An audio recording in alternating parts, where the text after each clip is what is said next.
السلام عليكم ورحمة الله وبركاته. ازيكم عاملين ايه؟ يا رب تكونوا بخير.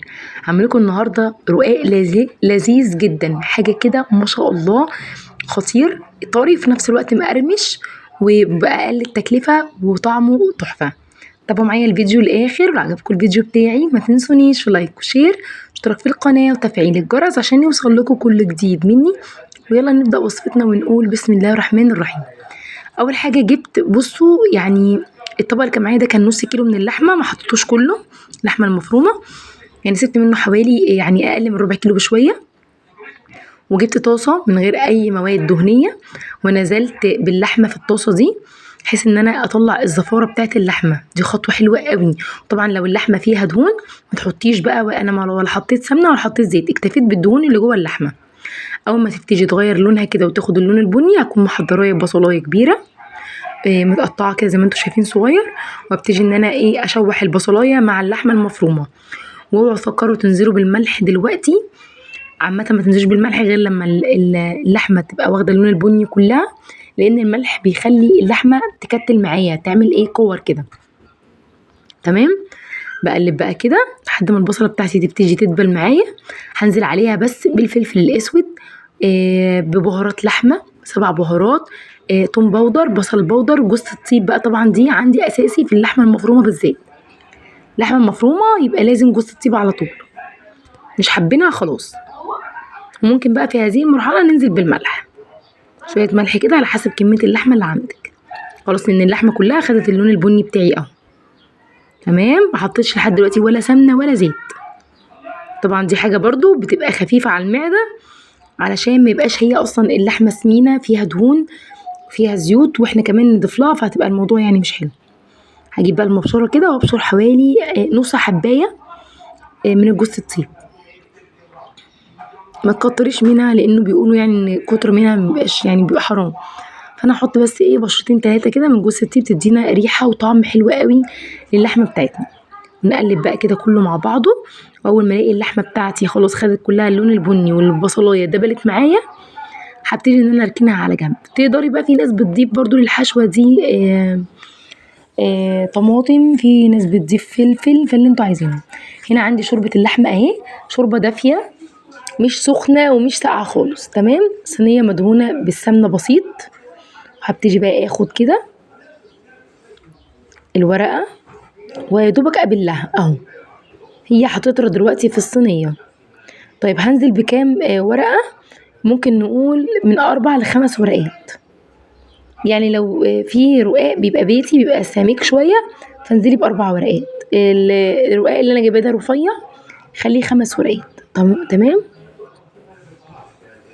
ياخد بقى كده. عايزه اقول لكم الشوربه نضيفه اهي، وممكن كمان من الشوربه اللي هتتبقى تسقوا الرقاق عادي، مفيش مشكله. اهو ادي طبقه، انا حطيت طبقه، وهبتدي اجيب سمنه، معلقه يعني مش مليانه قوي من السمنه، وابتدي كده ارشرش. ولو عندك فرشه اديني بالفرشه، ما عندكيش اهي المعلقه شغاله برضو، ما قالتش لا. ما بين دي الخطوه دي مهمه جدا، ان انت تحطي ما بين كل راق وراق طبقه من السمنه عشان يطلع مورق معاكي. اهو انزل بالتانية اهي، وابتدي برضو ارص في الصينيه.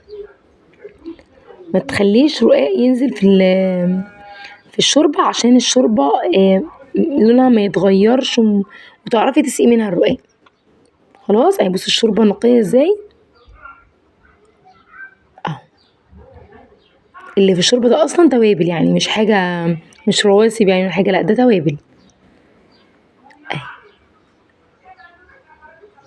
خلاص احط ممكن اقول 5 رقات، لان الرقاق خفيف قوي ورفيع قوي، فعايزه الطبقه يعني تبقى ماليه مركزها شويه، فانا هحط 5، وبعدين هحط الحشو في النص، وممكن تكملي فوق 4. اهم شيء اللي تحت. رش السمنه برضو وتدهني على بسيط اهي.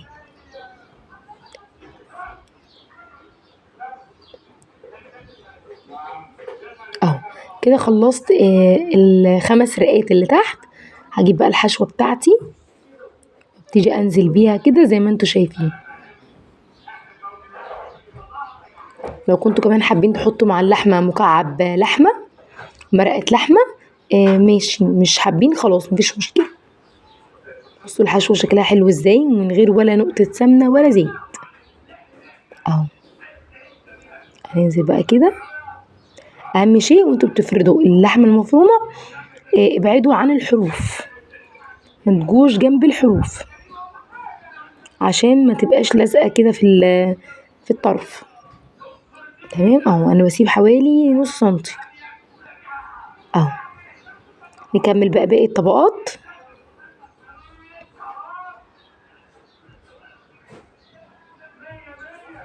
اسهل واسرع اكله بتتعمل، مش هقولكوا بقى في العيد بس لانها بتتعمل على طول.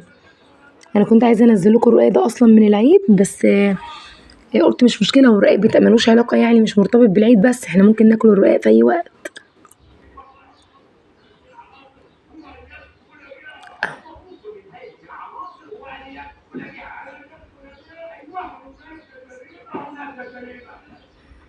اهو. وبرضه نحط راق وندهن سمنه، نحط راق وندهن سمنه، وممكن اللي فوق تبقى اقل من اللي تحت بطبقه.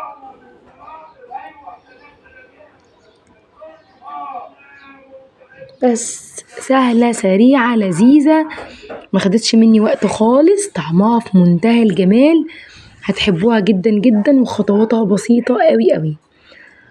اخر طبقه بقى ممكن احط بسيط كده سمنه بسيط، وممكن لا. هجيب بقى كوبايه شوربه، دي بقى التكايه دي برضو مهمه. كوبايه شوربه، ممكن لو الشوربه اللي انتي سقسقتي فيها الرقاق شكلها نضيف كده وحلو ولسه نقيه، يعني صفي منها وحطي كوبايه الشوربه منها، او لو عندك شوربه بره زياده في الحله انزلي بكوبايه من الشوربه. انزلي بقى بكوبايه من الشوربه كده ودخلي الفرن على طول. اول ما تسيبي الشوربه تدخلي الفرن، ما تسقوهوش وتسيبيه، لا تسقي وتدخلي الفرن. بصوا بقى، شايفين الجمال والحلاوه؟ ادي كوبايه الشوربه، ويلا بينا ندخل الفرن ونرجع تاني عشان نشوف الشكل النهائي اهو. يلا بينا. بصوا الجمال والحلاوه. طبعا لو انتوا عايزينه طري اول ما يخرج على طول تغطوه، عايزينه ناشف ومقرمش سيبوه عادي من غير ما تغطوه اهو. شايفين الجمال والحلاوه؟ بجد تحفه يا جماعه، جربوه. بصوا طري، باين حتى ان هو طري ازاي. جربوه هيعجبكم جدا جدا. طبعا بقى لو عجبكم الفيديو بتاعي ما تنسونيش في لايك وشير اشتراك في القناة وتفعيل الجرس عشان يوصل لكم كل جديد مني. اشوفكم ان شاء الله في وصفة جديدة، والسلام عليكم ورحمة الله وبركاته.